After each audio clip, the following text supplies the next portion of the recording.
You are listening to the Call to Action podcast, where we aim to inspire, educate, and inform entrepreneurs and self-starters on tech and tips related to navigating this ever-changing world.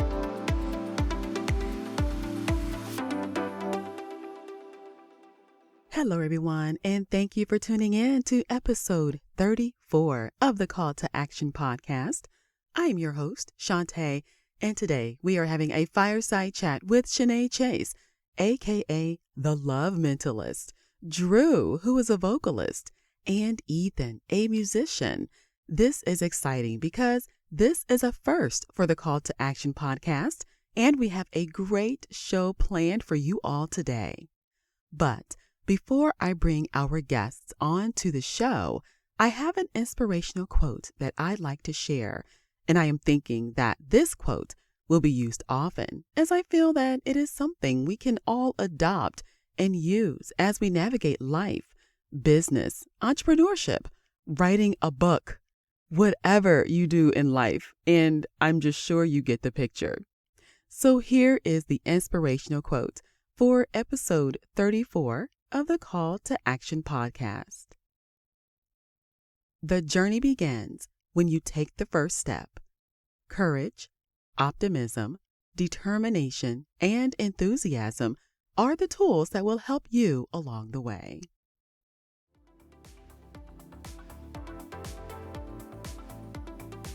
If you missed episode 33 of the Call to Action podcast, as always, it is a must listen. The topic for that show is for the do-it-yourselfer.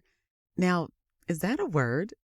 Of course it is. Anyway, you know who I'm talking about. It is for those who aren't afraid to tap into their creative side.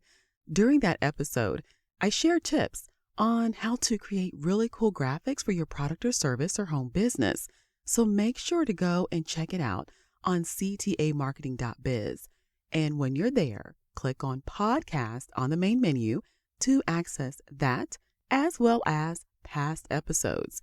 Now take a listen to this clip to get an idea of what the show was about. So let me just give you some numbers, as I always do, about some things that a small business may run into. So basically, you need a logo. And when you're getting a logo, they can cost, especially if you're hiring a graphic designer. The lowest, price that you could do would go to like a crowdsourcing website, where they actually offer that service. And according to lookA.com, the mid-range cost for a logo can start at $99. Now, you may also need flyers to promote your business. And a flyer...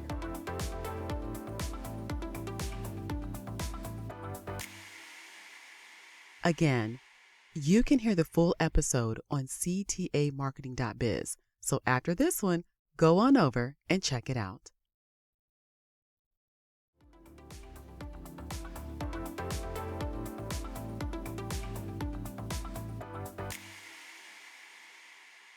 So as I mentioned in the intro, I have three guests for today's show. I have Shenae, who is also known as the Love Mentalist, and Shenae is a vet on the Call to Action podcast. This is not her first time around here. And then we have Drew, who is an author, musician, and digital artist. And I also have Ethan, who is an author and a musician. And during today's Fireside Chat, our guests are going to share something that has never been done before. And I do not want to wait any longer because this is really exciting.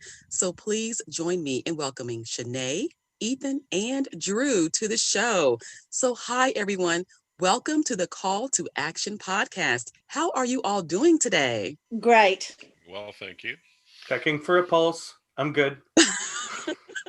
That's wonderful. So guys, I like to do icebreakers on my show. And the icebreaker that I use is for you to share your superpower. It's a really good way for us to get to know you as a person, which is why we're doing this icebreaker. So Shenae, let's start with you. Tell us your superpower. My superpower is to think outside the box and quickly. Nice. So that's interesting. Okay, so Drew, tell us your superpower.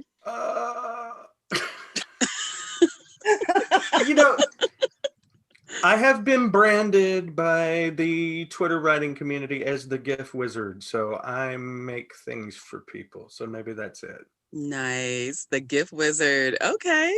Now, Ethan, what is your superpower? So my superpower is invisibility, and it's something I practice just about every day. Even though I'm Where'd it six, go? even though I'm 6'6" tall, which is What? which Wait, is that's a which is superpower in itself. You're 6'6" tall? yes, and Oh my that's 2 meters gosh. for you international folks. Um, I, I have a singular talent for becoming invisible in any social gathering. So I don't Oh, know wait. how it happens, but it happens. I was going to say to be 6'6" and to be able to disappear, that itself is a superpower. Well, if I ever write a memoir, it's going to be called The World's Largest Invisible Man.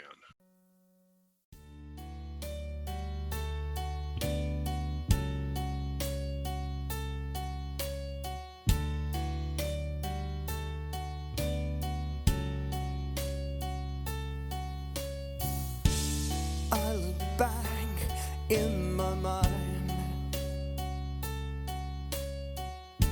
knowing my love was blind, feeling the love we used to share, and what we lost because of my despair. I walked away for under blame, my mind filled with guilt and shame. What we lost, the feeling inside me. I know you lost your faith in me, and I agree. But please remember what we shared.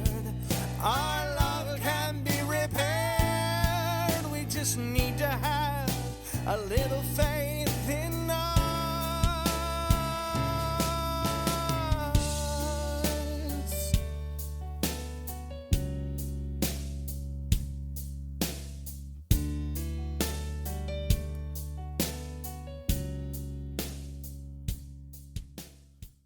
Thank you, everyone, for sharing your superpowers. I like asking that question because I like to hear the different responses that I get, and they're always unique, oftentimes funny. But I like that. And then also, what I notice is that people like to help one another as well. It seems like at the core, like people like to get together and help each other. So, thinking outside the box, like Shenae, and then also, creating Drew, what did you say yours was? It was creating the animations. Yeah, I do some book cover animating Yeah, so around. doing that, that's like helping people. Now, Oh, well, it okay. is, you're helping sell books, right? Helping sell books. I mean, they pay me for them, so it's But that's okay. It doesn't matter. It's still at the core, you're still helping people. So that's a good thing. That's yes. definitely a good thing. Yes. Now, Ethan, with your 6'6" disappearing acts here, um, that's unique. Well, another aspect of that is that I've been a bass player for most of my life. And as a bass player, you're not supposed to be seen. You're just supposed to make the band sound better. Right. So, Mm-hmm. I do that really well. You notice when I'm not there. Right. Right. You guys are awesome. So now what I want to talk about is this unique thing that's this project that you guys did together that no one has done before. And now it's time to reveal to the listeners what you all did. And I do want to let the listeners know that the clip that they just heard was actually from the song that was recorded by Drew and Ethan for Shenae's upcoming book. And again, as far as we know, this is a first time like for this type of thing. I don't think this has ever been done before. Now, Shenae, I did hear that this was your idea.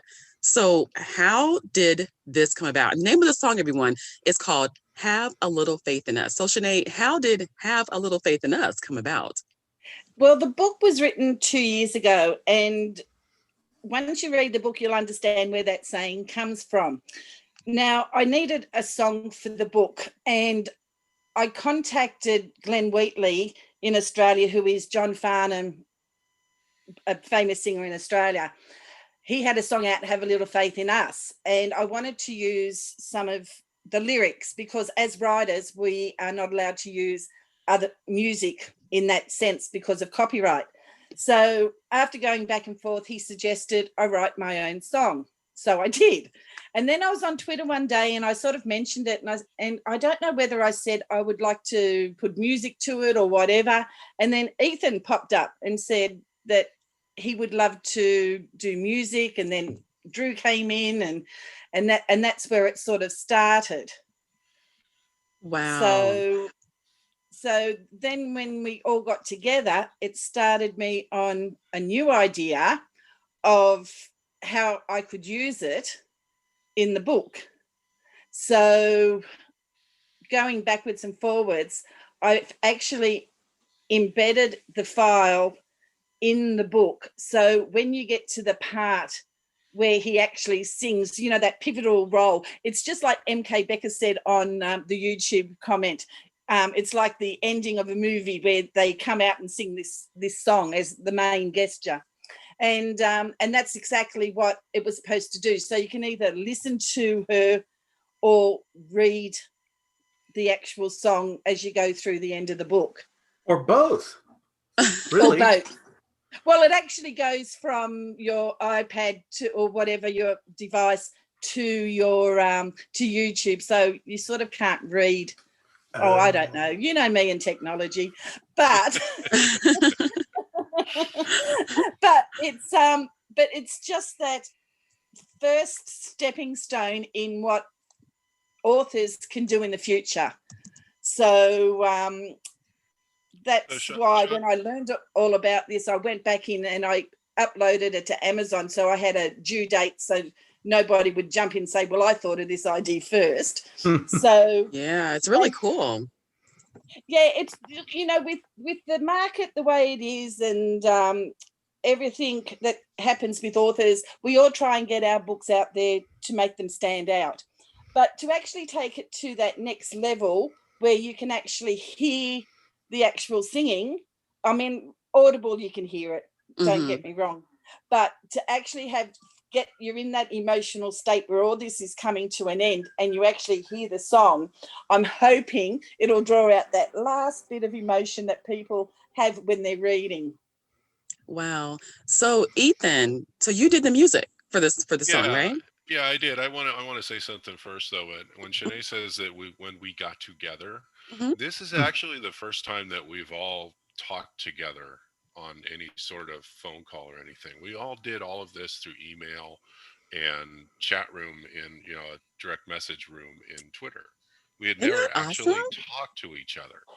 So a little email, a little Dropbox, a little, you know, all the technology that came together to make this happen and it's all kind of newer stuff. You know, I mean, email's been around forever, but like Dropbox is still fairly new.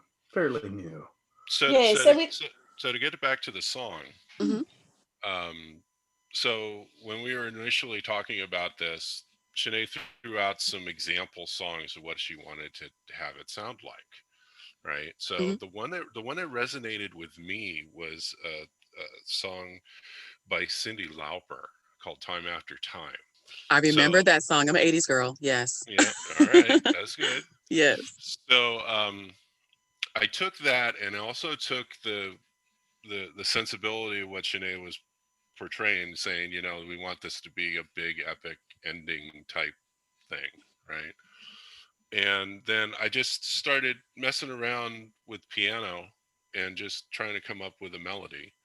So I managed that. This is the second melody that I came up with.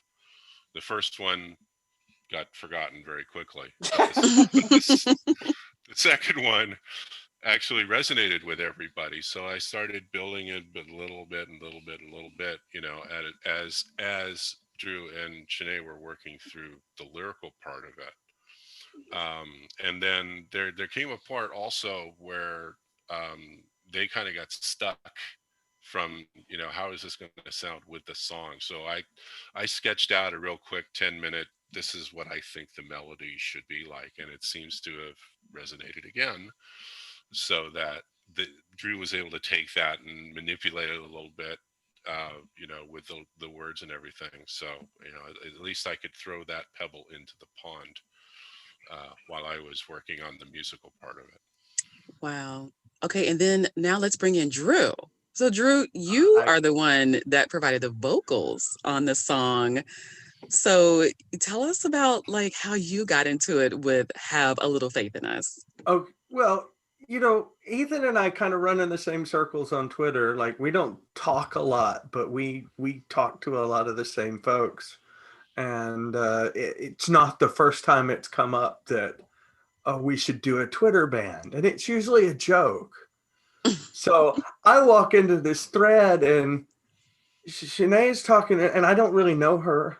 And she's talking about a song. Ethan's like, oh, well, something, I can do that or whatever. And I was like, well, it's probably about time to do that thing, Ethan, where we make a piece of music together. And next thing I know, it's actually happening. And I'm like, oh, crap. Yeah, it's like, look what happened. We were I was kind of joking, because we've joked about it a bunch. And then next thing you know, this is happening. Okay. So let me see if I can play this back at how this unfolded. Shenae's on Twitter. She wrote the book 2 years ago. She put something out there on Twitter. Ethan sees it. He's like, oh yeah, I can put some music to that. You start working on the music. You guys never even talk to each other with all of this at all. And then you bring in Drew. Shenae writes the lyrics. And you guys never talked, and you have a song. Like, you know how amazing that is?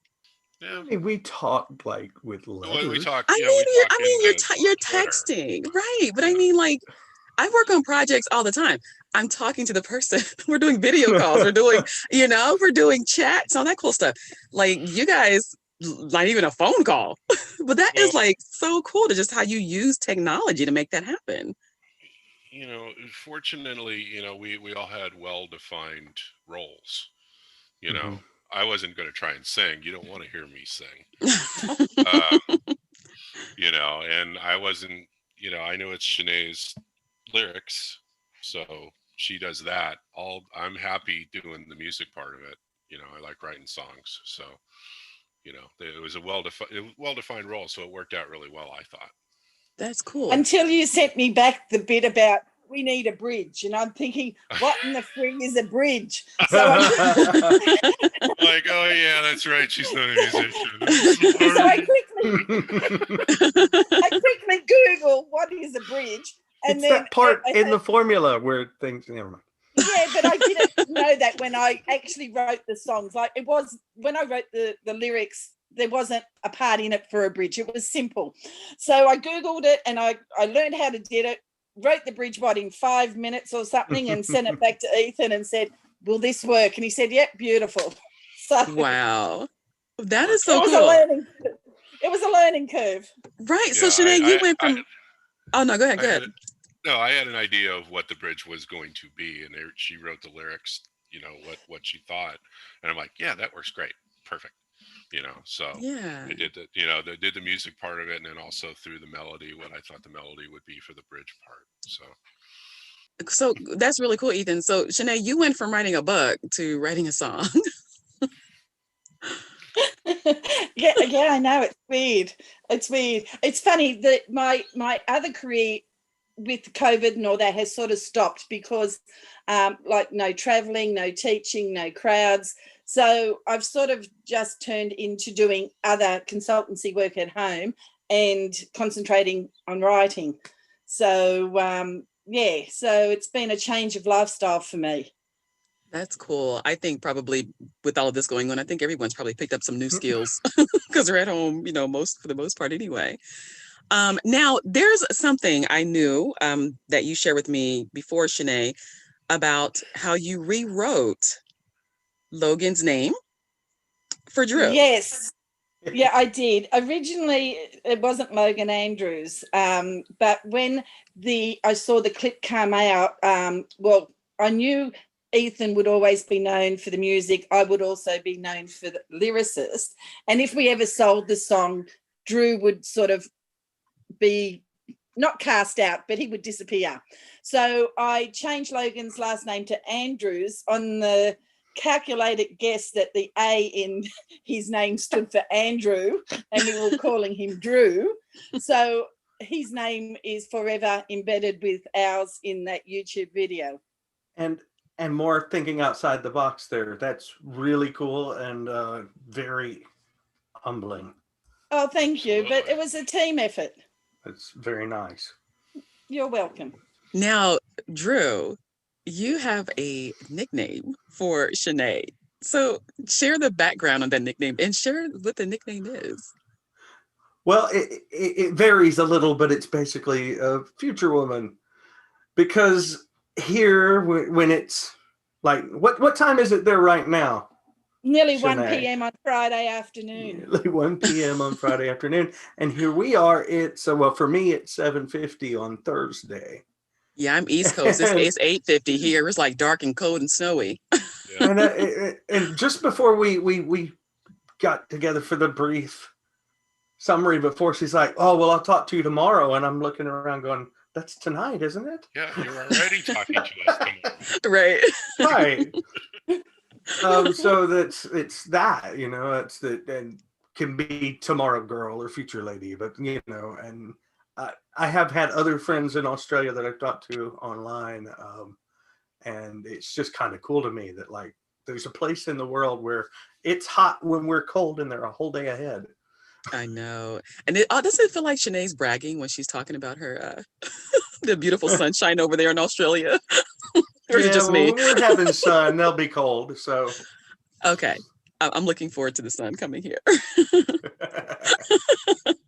We love you, Shenae. You know we love you.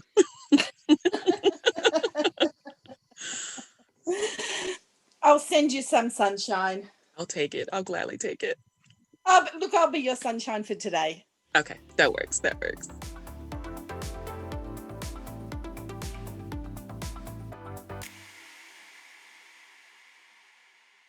Now, Shenae, I understand that you're in Australia and the guys are here in America.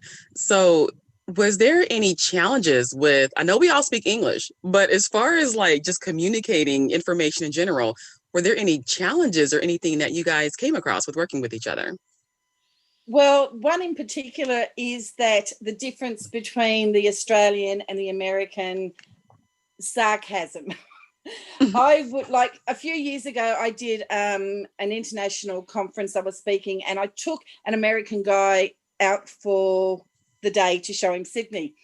I paid for coffee and I think I paid for lunch, and he said, how about I pay for lunch? And I said, no, save your money and you will pay for the bigger stuff, like when you take me out for dinner.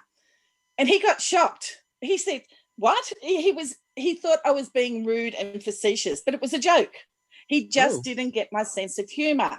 And recently I sent an email to another American guy who was coming out and I was catching up with, and I explained to him, or tried to explain, the differences in humor, like don't get upset, blah, blah, blah.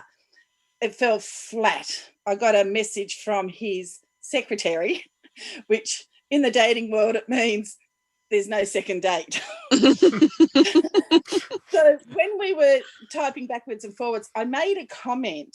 Now, Ethan got it straight away, but Drew looked at it and he sort of said something, what the, you know, and I said, hey, hang on, that's not how it was supposed to come out.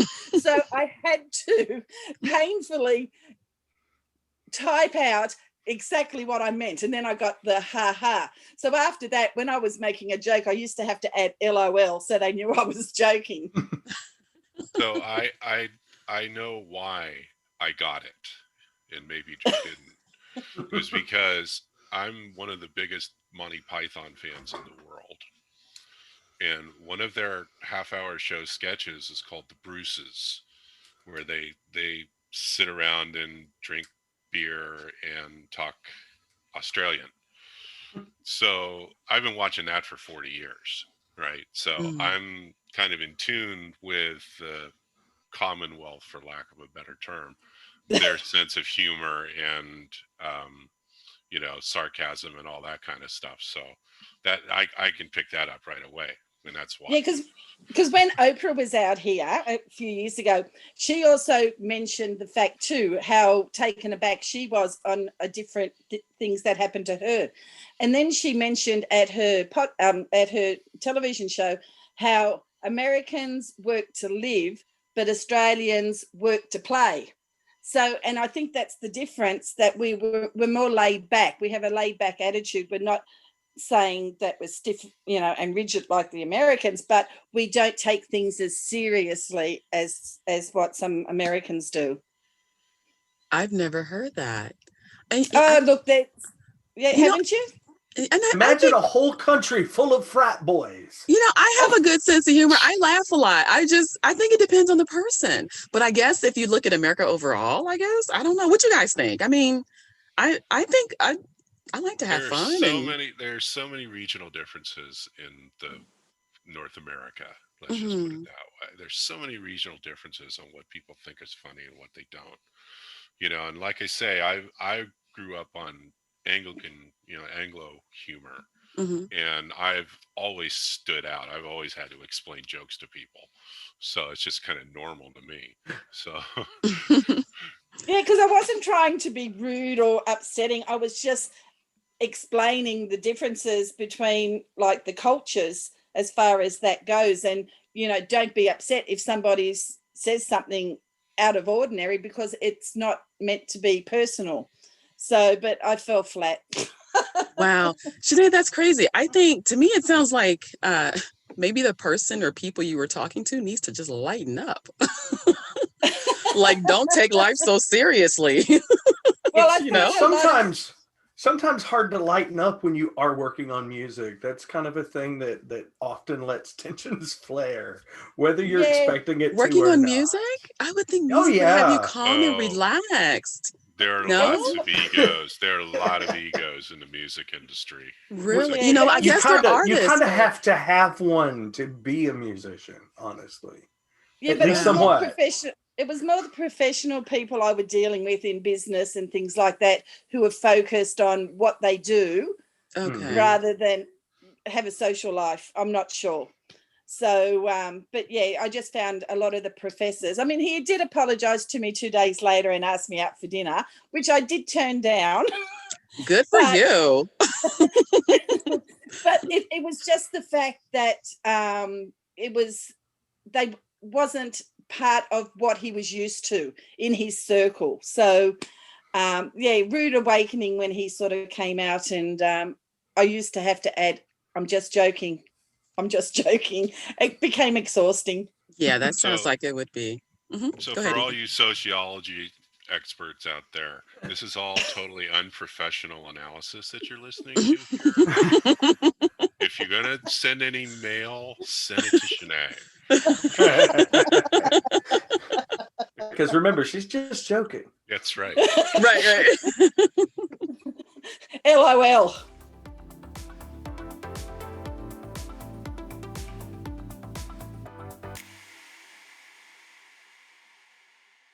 Thank you all. This has just really been a great show. You guys have shared some really good information about the project that you did, the song that you did, Have a Little Faith in Us. And it was uniquely done because, as you all said, you had never talked to each other like verbally. You did, text conversations, I guess, or DMs and messaging, but you collaborated on a project with the lyrics from Shenae. You had Drew singing the lyrics, and then you had Ethan writing the music. So for someone else who's listening that may want to do something like this, can each of you share your experience and any advice that you could give that could help to make things a little easier, or maybe a lesson that you learned? So who wants to go first? I'll let the guys go first. Okay. Well, I'll go first. So I've actually been doing this type of collaboration for over 10 years now.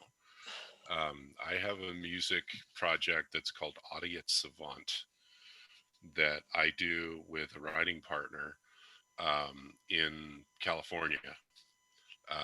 I'm originally from California. I moved to Arkansas a couple years ago, but we're continuing to make music. So it was kind of second nature to me to do this particular collaboration.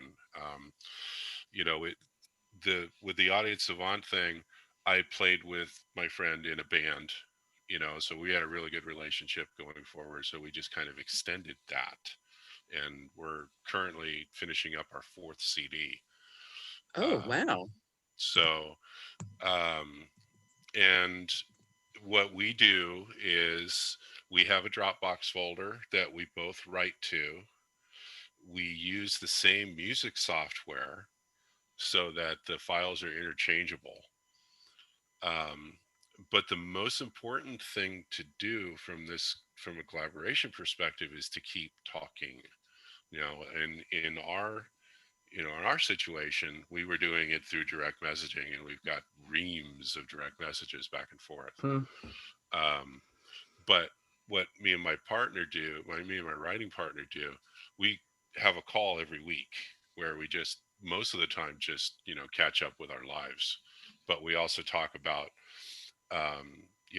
what how we want to structure the music, where we are in it. I came up with this thing, check this out, yada yada yada, that sort of thing. um, so the best example of that, it was a song that I did with this project on our last CD. I used to be a traveling consultant, so I was in South America. I was in Bogota, Colombia. And I was in the hotel over the weekend, and I came up with something. I sent an email to my friend, and Monday night there were guitar parts on it. Wow. You guys were I fast. I didn't even have to tell him. And he's just like, "Yeah, that's cool. Let me do this." Right. So, so it's something that I'm really used to. So I guess from a technological perspective and kind of a flow perspective, I was kind of the lead on this because I have done it quite a bit. Okay, so you brought that experience. That's good. And I threw him a loop because while I had access to GarageBand, but it was like the iPad version, and he's like, "Oh," and we found out quickly that the files won't move from an iPad GarageBand, or is it vice versa? The files he created didn't exactly fit into my software. Right. If you create hardware, for all you people out there using GarageBand on Mac OS, if you create something on a desktop or a laptop, you cannot give it to somebody who has an iPad or an iPhone. They don't read. So how do you go to that challenge? Okay, go ahead. That's my next question. So what we did was, he would just cut things. I would send out a song, a version of the song in layers. And he would layer something against it and then put that back up onto the Dropbox. I'd take that and put it into my music software. And one thing that was really good, and I actually never told you this, Drew, fact that you started at the beginning of every, you started the recording at the beginning of every cut that we did, was an immense help. I knew it would be. I didn't have to. I didn't have to line it up. Where it started. Yeah. Okay, now Ethan, you got to explain, because I've never done a project with music. So what do you mean by that for other people who want to know too?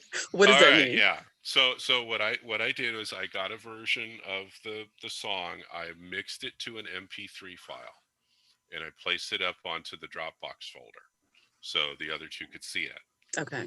What Drew took that, put it onto his iPad, and fired up GarageBand, and did the vocals along with the music, like karaoke.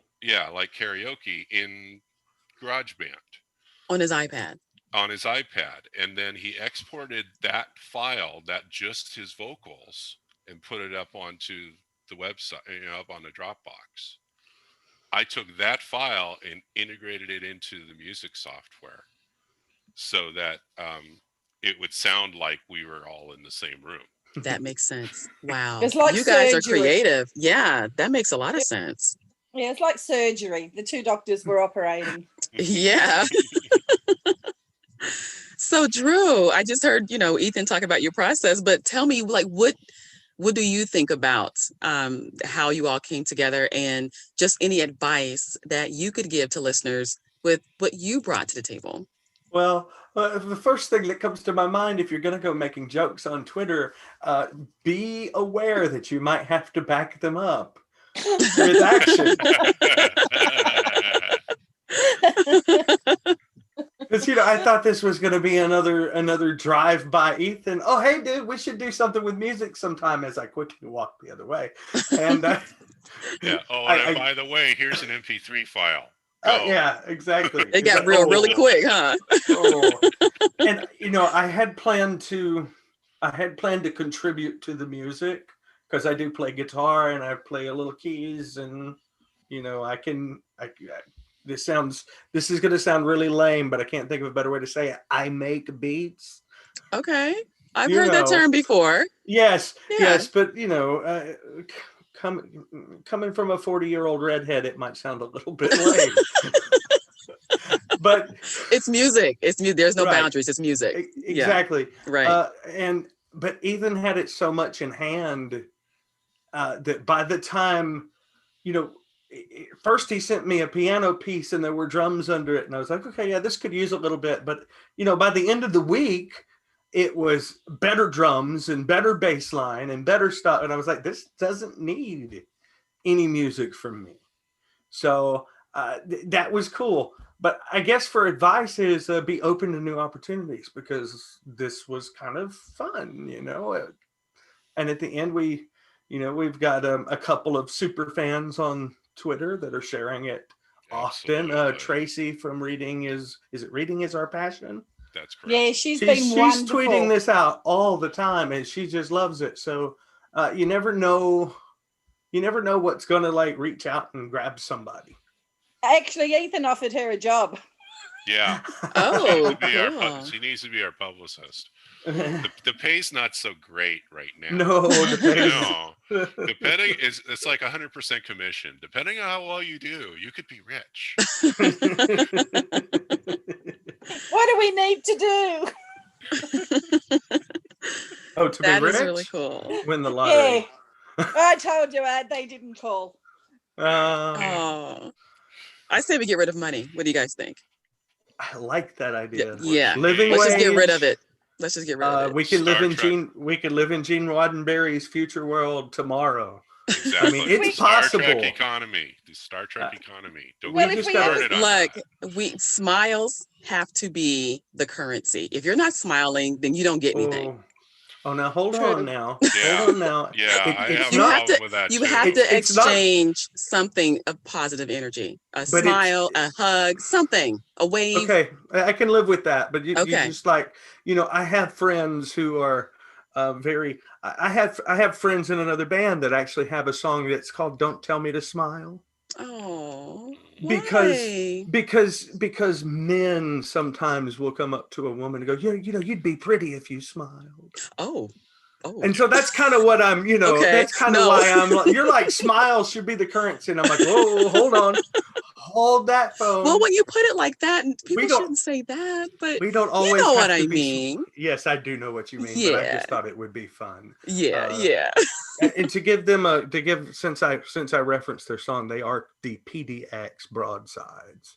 All right. So, and they have a Twitter, and they have a what's the place with the band stuff? You know it, you do it. What is it? Band Camp? SoundCloud? Bandcamp? Bandcamp. Yeah, they have a Bandcamp and whatever. There's lots of this one time at Bandcamp. We'll get to that. Yeah. There's lots of services. We'll get to that. That's where my mind went. We could always sell the song. I mean, I'm sure there's some person out there like James Blunt or Justin Timberlake who would love to record our song. Hey, you never know, Shenae. You put it out there. You never know. You never know. For the right amount of zeros, they're welcome to it. Right. Of course, they'd get all of it, so that's I'm looking for digital mechanical royalties myself. Yeah. I want a TV show to pick it up. That would be cool. Then we get paid big bucks. Oh yeah. Yeah. Oh well, you can push that side, Ethan. You know me and technology. I can literally. This season on Bridgerton. On Netflix. When Drew and I were talking about technology, I could literally hear his eyes roll like like it was so simple for him to do all this technology, but for me, I'm thinking, what? So, which brings me to your segment with me next. Yes, I was going to ask you your challenges of working, and not just that, but just advice that you would give to others who are working on a project such as this. Wait. I was her challenge. I promise. Is that right, Drew? You were? These words are just not fitting, Shenae. You're going to have to do something else. Oh. All right, Shenae, tell us. Uh-huh. I did rewrite them a few times to make them fit. Okay. You did. So, when I went into this, I sort of was looking at the big picture. Like, as far as we know, nobody's has written a song for a book. And then I sort of thought that as generations evolve, technology does as well. Like, most people under 30 use their phone, iPads, whatever, for everything, for reading. You don't see them carrying around books and have time to sit down and read a book where they can do it on their phone. So when I sort of started this, I sort of thought, well, if I start this as a preview to what could be in the future, I mean, authors have their book mock-ups, they have their trailers. This is just another piece of technology that they could use for future writing to enhance their books. And being self-publishing, they're getting all the royalties rather than going through a publisher to get a traditional deal, where in 20 years books may not exist for because the 30-year-olds now will be 50 and they've taught their kids how to use iPads, iPhones, whatever. So technology will take over. I mean, that's just how I see it. I don't know about what the other guys think. It's already happened with CDs. Yeah, with digital MP3s. Yeah. There's barely a CD section in any store anymore, and all the music stores are gone. Well, the video stores are gone because of streaming. Right.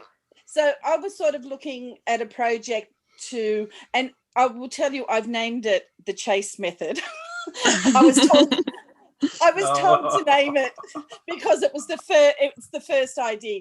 But for authors, it just gives authors the opportunity to expand on what they can do with their books. Look, fair enough, it was written into a romance novel where you get that emotion, and it fits perfectly in with the book. But they will have to explore how they can put music or whatever into their books. So, I mean, we could always start a new company writing songs for authors. You could, yeah. So you could have Drew doing the animation and singing, have Ethan write the music.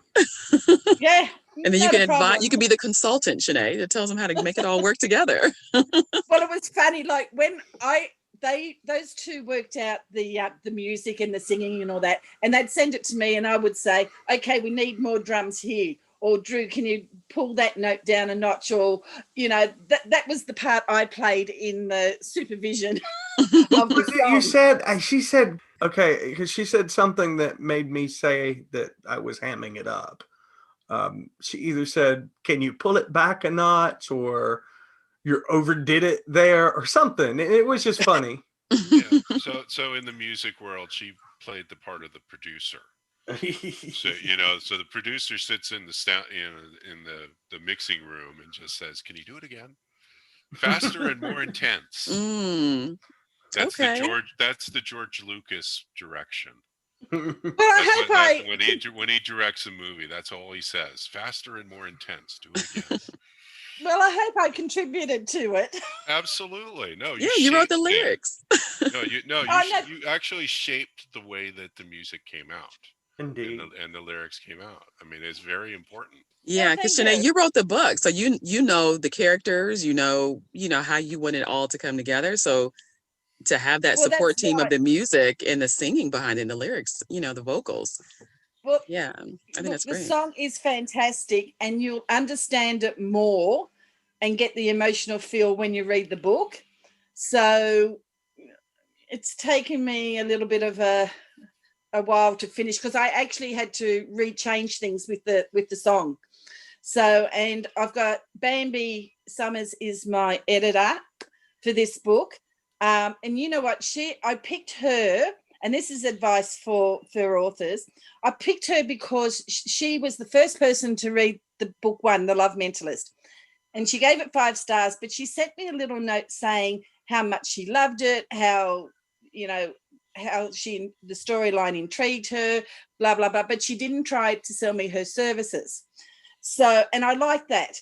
And when I sent out a few other chapters for people to edit just to see how they edited, Bambi was the only one who got me, like my writing style, because I don't write a normal romance where it's the woman and what she goes through and ends up with. I like writing from the male and female point of view. So they both have full backstories. So to know what it took both of them to get where they are. So Bambi for me has been really good in picking up where I need to cut things out, or, you know, as an editor, she's been fantastic. So if any new authors are looking for editors, this is what they must look for: someone who gets their writing and their style. Very important. Yeah, and by the way, she edited my longest work as well, and she was fantastic to work with. Same exact, I couldn't say it any better than that. She was yeah, because see, my books are like 500 pages long. I don't write short stories or whatever. I like to tell a story, and by having both characters, it extends the story, but it makes it more interesting because, believe it or not, I have a lot of men who read my romance novels because of that fact that the man's point of view is in the book. So to me, that was the only way I wanted to write. And everyone's saying, oh, you know, that's head hopping and blah, blah, blah. I take it as an omniscient view, as the narrator writing in the third person. And it works. And when Bambi edits, she's very careful to check that I'm not head hopping and doing those sort of things. But a woman can think of one thing that's going on where a man's looking at it totally different. Mm-hmm. So in that instance, like, I'll sort of play it both ways. So you'll get what the man and the female's thinking, but not in a way that it's conflicting the story. So, so I've got 5 chapters left to flesh out and redo. So, but the Twitter world has been fantastic. I've noticed a lot of more new collaborations going on, which is great. Yeah, that's awesome. And yeah, there is. And I hope to sort of continue. I mean, I keep telling the guys I've still got 2 more books in the series. I might like to add another song too. Yeah. So just so you know, Shenae, neither Drew or I are real big balladeers. We're more into the more, you know, hard rock metal type thing. But you did so, they have to have a rock club scene in your next book, Shenae, so they can put that in there. Look, the Vegas tequila bar scene, oh my God. But you guys did so well with the ballad. Like, you just did so well with the ballad. It was amazing. As soon as I heard those first few notes from Ethan, I thought, we've got something special here. It just sort of grabbed me. So, and then as it, you know, expanded and as it grew, it was just amazing. It's getting warm in the room over here, kid. Thank you. Well, this might be the last time I physically speak to you, so I just sort of want to thank both of you. I hope not either. But yeah, I just wanted to thank you guys for like doing it. Look, at the end of the day, it was effortlessly done. It was done through Ethan leading the way with the technology and the music. Drew with his vocals. Drew sent me a play that he did on Bohemian Rhapsody to talk me into saying, hey, this is what I can do.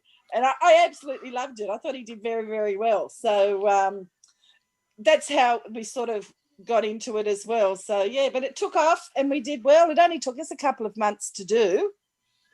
That's pretty good. But we would have been faster if I had had more time to focus on it during that. But it was the holidays. Yeah. So saying a couple of months during the holidays means it was like about 6 weeks. Right. And it even exactly. Yeah, no, that's good. That's good. So let me ask you guys this. You guys hear some really good advice for people who are looking to do something like what you did, or even just working remotely. Now, the next question I have is about marketing. So how do you all plan to market the book and the song? Who wants to go first? I'll let you guys choose. Well, I'm doing the book. I have a book trailer, book mock-up, and that will be going through Twitter and my website once I get it up and running. I'm not a person to be out there in the public. I sort of do things under the radar, always have. But so I'll be promoting that, and I'm doing some ads on Amazon and things like that. But Tracy, as my publicist, I'm sure she will get the word out.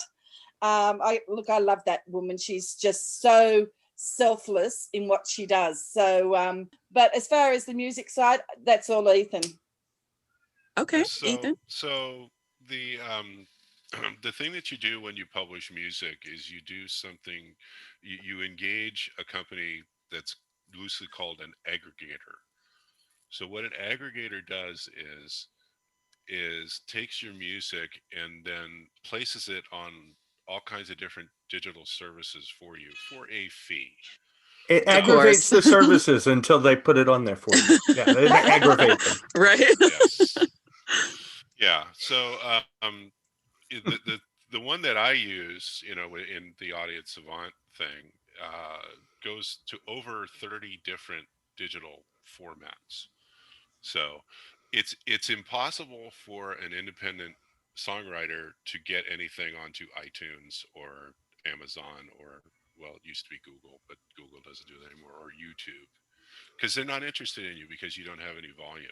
Right. But what the aggregator does is that they are they are the volume, right? So they want to do business with the aggregators because they get lots of different types of stuff coming through. So you take advantage of that, send them some money, and they place the music online. And that's what we did with this one. We did with a cheaper service, but it was on Spotify and Apple Music within 2 weeks. Awesome. So is there a monthly fee for people who are doing that, or is it like an annual? No, it's a one-time shot. There can be some services have a yearly fee. I suggest if you see a yearly fee on it, don't do it. Right. Yeah, exactly. If it's a one-time fee, sure. There are some that are free, and those usually don't rush you as much. They don't push you through as quickly, but we did use an almost free service. Mm-hmm. And so I mean that's the way that independent musicians get their stuff out into the world. But just getting it out there doesn't really mean a whole lot. You need people like Tracy who are going to people to talk about it and get it out there for you, and get the buzz going, and that's just marketing 101. Right. And it's something that I'm terrible at, so I'm going to shut up now. No, you just gave some really good information, Ethan. I told you, you never know. That little nugget might be that piece that someone needed. So, so thank you for sharing that. I was just going to say, it's good how people talk about it. Word of mouth is probably one of the biggest selling points that we know. But until Amazon actually gets on board and sorts out their actual categories and their stuff, like my book is lost in amongst 1,000 short stories of 15 pages or less. Like, it doesn't help the reader identify which book they're going to buy. And I mean, the market is being flooded with new authors, which is good to see. A lot of them are self-published, and then you've got, as I said, your traditional. So I self-publish myself, even though I've been offered 16 contracts. It makes me wonder how out of those 16, 13 of them were hybrid contracts where they expected me to put in a certain amount of money to get it on the shelves. And some of these companies weren't small companies, they were big companies, which made me wonder, okay, how bad is it for you to market and sell books, considering self-publishing has come into it? So I've decided not to go down that track. I ventured, I saw what I saw, didn't like it, so I self-published. So now we need Amazon to do their bit to help indie authors navigate through their stores or their categories to get our book in the right category. But we've also got Ingram Spark, which is a new one, which actually gets it into books, into bookstores. So that's another part for self-publishers to go down. So it's evolving. The whole industry is evolving. So you've got to think of what's going to happen next, or what part can you play in the next evolution. And I think this is just, as I said before, a stepping stone to what authors can do.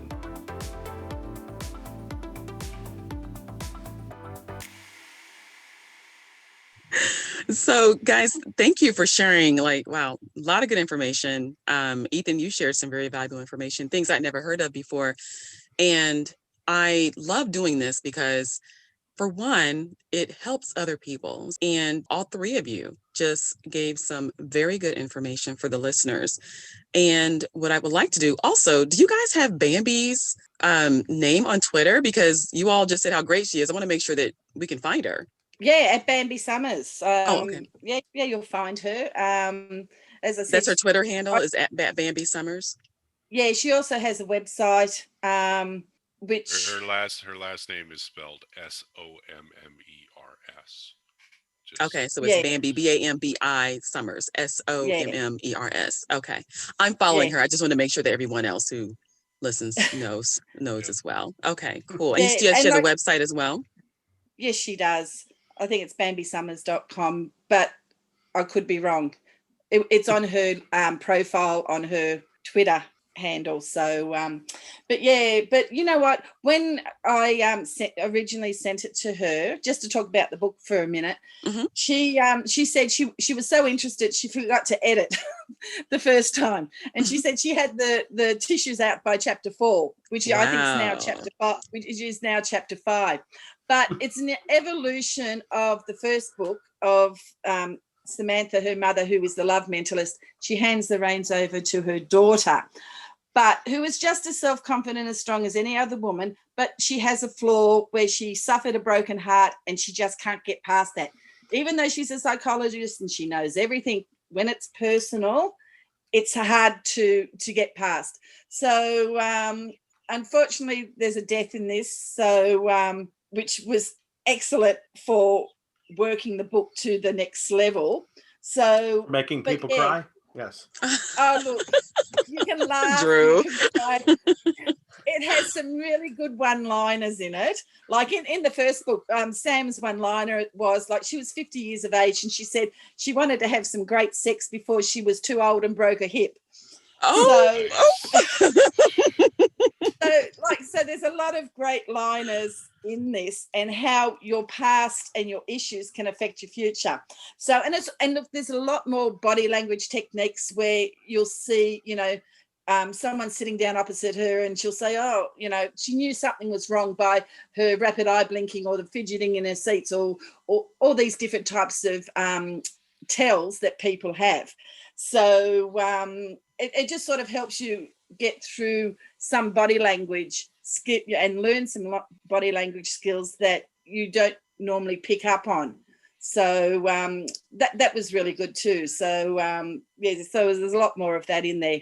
But the funny thing is, even though she was a professional at it, love blinded her to certain parts. So it was interesting to write that, and I hope I pulled it off. I'm sure somebody will tell me if I didn't. Oh, they will. They'll be lined up for that.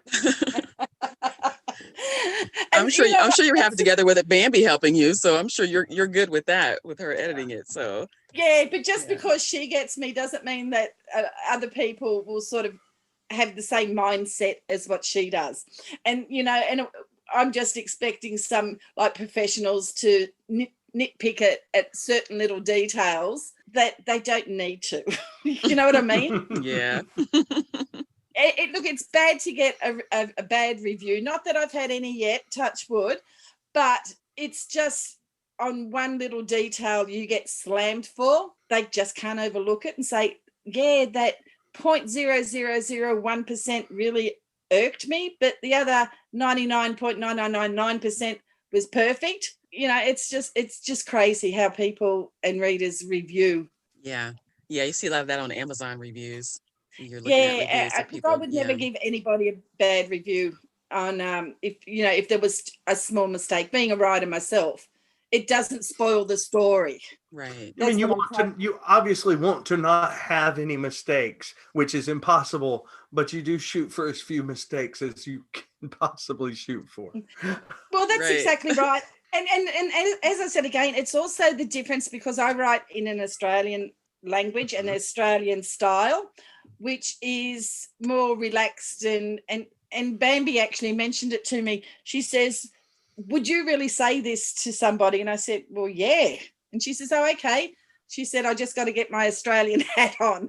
So they're sort of things that you worry about as well, like the misinterpretation that readers could have on what is something that is normal to us to what happens in their own country.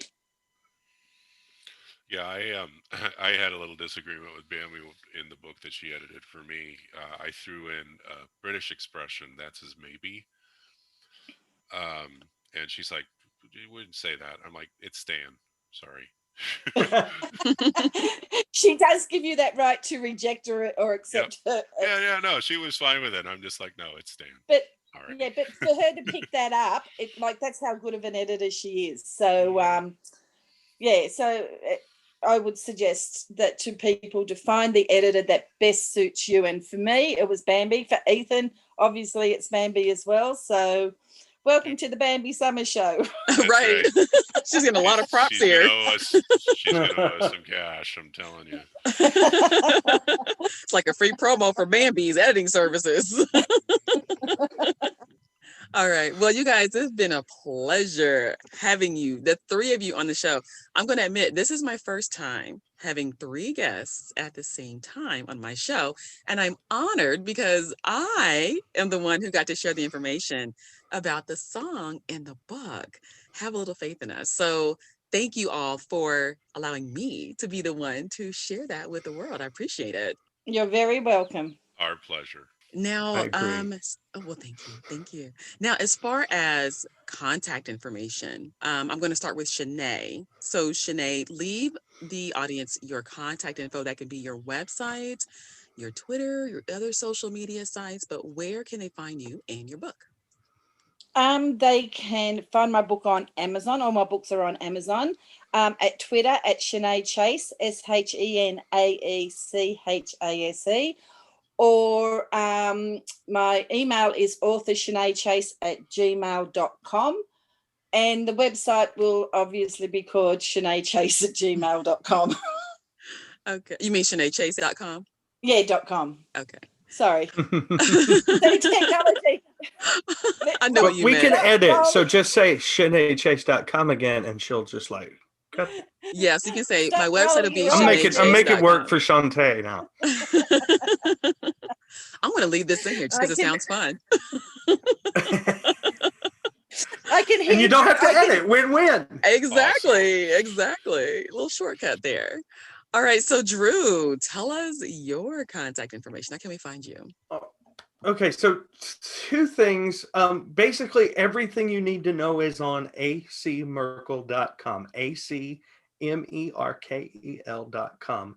The first page opens up and there's links to separate book pages on the first page, as well as like all the social media is there. Now, also, I was going to say something. You're going to be a guest on my show, right? We talked about that, Drew. Yes.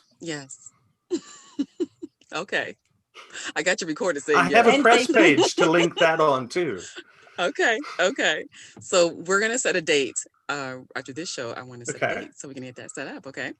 Absolutely. All righty. All right. Did you have anything else? Just a quick mention of an alliance of authors that I am a founding member of, and that is Queer Indie. We are, it is queerindie.com. Okay. It's Ash Knight, Halo Scott, Mario Delolio, and TT Banks. I have TT on the show before. And Evan Knapp, who is currently doesn't have his book up, but he's still part of the family. We basically we have a directory of ally and queer books together in a page where everybody can find safe things to read for them, things that aren't going to leave anybody out. All right. Basically. Well, thank you for sharing that. Yeah, I'm a member. I support that. Awesome. Oh my. Yes. Yeah, actually, in the Love Mentalist too, her son comes into it who is gay, and him and his partner are introduced into the book as well. Awesome. Very good. Very good. I've had TT on the show. She was actually, I think she was my first guest on the show. She was so much fun. So I hope to have her back because I think she released a book since I had her on there. I think it was in 2019 is the last time I had her on the show. So I have to connect with her and see about getting her back on. Yeah, she was before me. Yeah, yeah. The podcast before me, yeah. Mm-hmm. Yeah, sure enough. I have to get back with her. All right, so Ethan, share your contact information. Okay, so my contact information is fairly simple. It's Write.Ethan. So on Twitter, so WRITE, Ethan. That's my Twitter handle. Okay. My website is Write.Ethan.com. I have a current release on Amazon called the San Francisco Suite, which actually has a music tie-in as well. The reason the book was written, it's a novella, so it's pretty short. But the reason it was written was because we were having difficulty coming up with lyrical ideas for a 35-minute, 6-part musical suite that we're putting out as Audience Savant coming up. So I wrote a story around it. So Shenae was talking about one-liners. I can give you a one-liner to tell you what the book's all about. Okay, yeah, sure. It's like Field of Dreams, but without the corn. That definitely is a one-liner. See, but it's what Ethan is doing is showing everybody else what can be done and what is being done and what will be done in the future. So the opportunities out there are amazing. I mean, I listened to his last one he put up, and I was wrapped. I'm waiting for the next episode.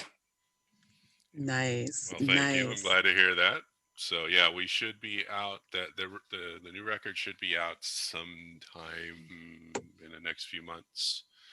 We're still deciding on some stuff, and we've got to decide who's going to sing on it. Maybe Drew. Interesting. So I guess that's the first time you've heard this, Drew, because you're kind of silent for a second there. Yeah. Yeah. It's a long pause. We're gonna take that retired part out of your. That's what I'm hearing. Description. And as soon as Drew gets off, he's writing a contract. Is that right, Drew? He's still silent. These long pauses, guys. I think he's saying something without saying anything. I think you remember what I said earlier? I never know if we're joking or not. So. Right. I don't know. It sounds like it's not a joke. Like you're trying to just fill you out. All right. So that's how you find me. All right. Awesome. So before we end the show, you guys, any last words of wisdom to leave with the audience? Anything you want to share? Any one-liners? How's that? Get some one-liners to share? Well, don't let anybody hold you back. Okay. I like that one. Well, one of my favorites is from Hawkeye Pierce of MASH. Never let it be said that I didn't do the least I could do. All right. Drew, what do you have? Write something you want to read and do it with pride. And you can't go wrong.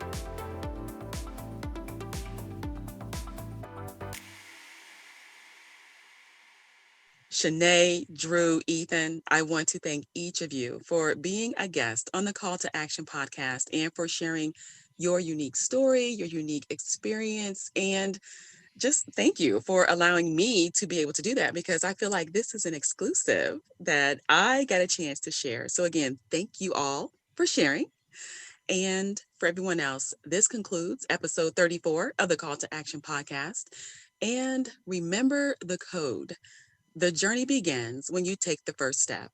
Courage, optimism, determination, and enthusiasm are the tools that will help you along the way. Until next time.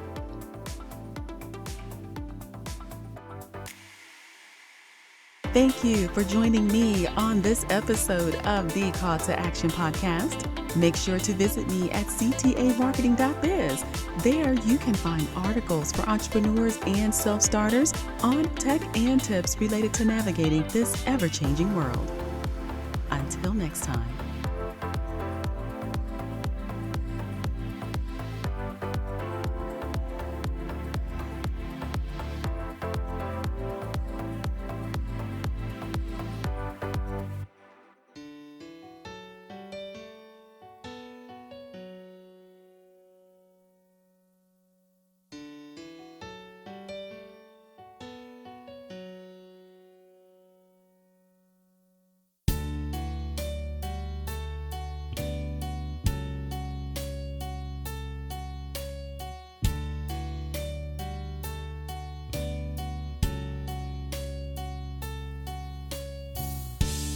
I look back in my mind, knowing my love was blind, feeling the love we used to share, and what we lost because of my despair. I walked away for under blame, my mind filled with guilt and shame. What we lost, the feeling inside me.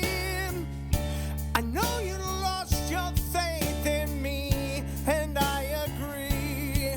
But please remember what we shared. Our love can be repaired. We just need to have a little faith in us.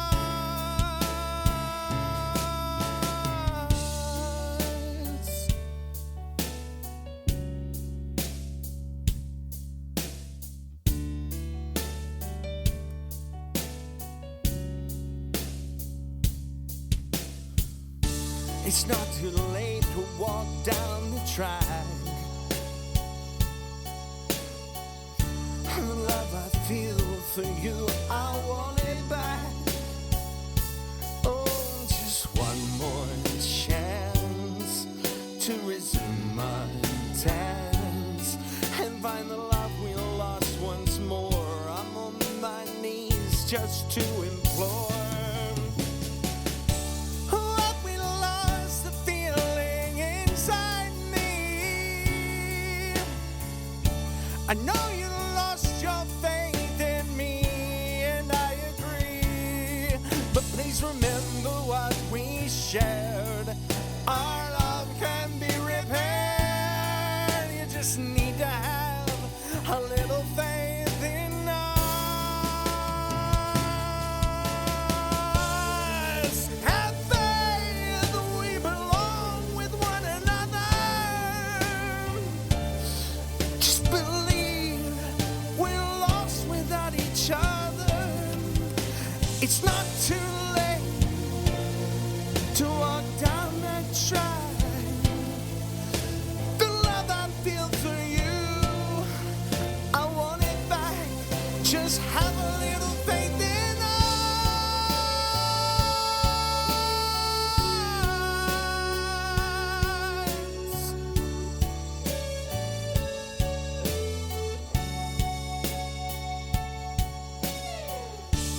I look back in my mind, knowing my love was blind, feeling the love we used to share, and what we lost because of my despair. The only thing I regret is that you would forget. What we lost, the feeling inside me. I know you lost your faith in me, and I agree. But please remember what we shared. Our love can be repaired.